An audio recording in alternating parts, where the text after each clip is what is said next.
The $2 billion Weehawken waterfront revitalization continues as two new complexes, River House 11 and 1200 Avenue at Port Imperial, broke ground and hosted a ribbon cutting, respectively, yesterday.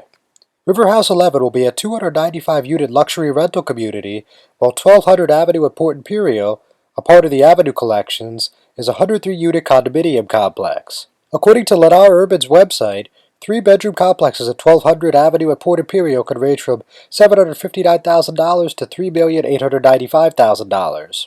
Officials announced that 40 of the units have been released to the market, and they're nearly all sold. Lennar Urban and Roseland Residential Trust separately own and operate the two buildings.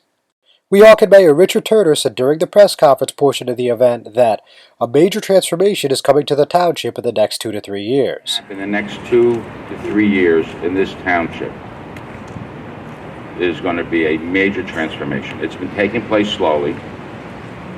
It started with two things started this development.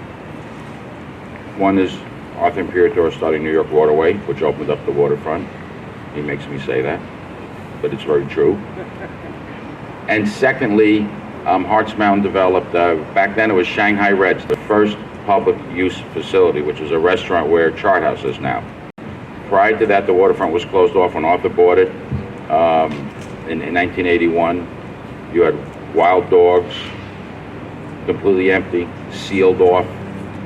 So from 1981 on, it's been a total transformation to see the buildings that are already here and the buildings that are coming. Speaking to Hudson County View, Turner said, "It's hard to believe the waterfront project has been 35 years in the making," crediting both the Township Planning Board and the community as a whole for making this happen. You know, it's hard to believe that 35 years ago when Arthur Imperial first bought this land in West New York and Weehawken, it was completely fallow, there was nothing here. The railroads had gone bankrupt, the shipyards had gone bankrupt. All the economic activity was gone, jobs were gone, revenue for the communities were gone. The property was totally closed off, and over 30 years, both communities, and particularly Weehawken, have had extensive discussions on how to rebuild the waterfront. And what you see today is a result of those, with tremendous public participation, countless hours by planning board members, one of which we're honoring today, who's retiring from the board after 34 years, John Charlesworth. And it's carefully planned, and both in terms of open space, in terms of even rooftop landscaping, in terms of amenities for the general public. We have a 10-acre recreation site that was built by the developers, on land that we would never have before. It's bringing jobs back, income back to our community.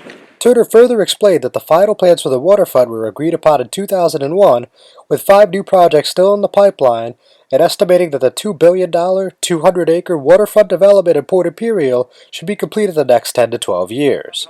Yay.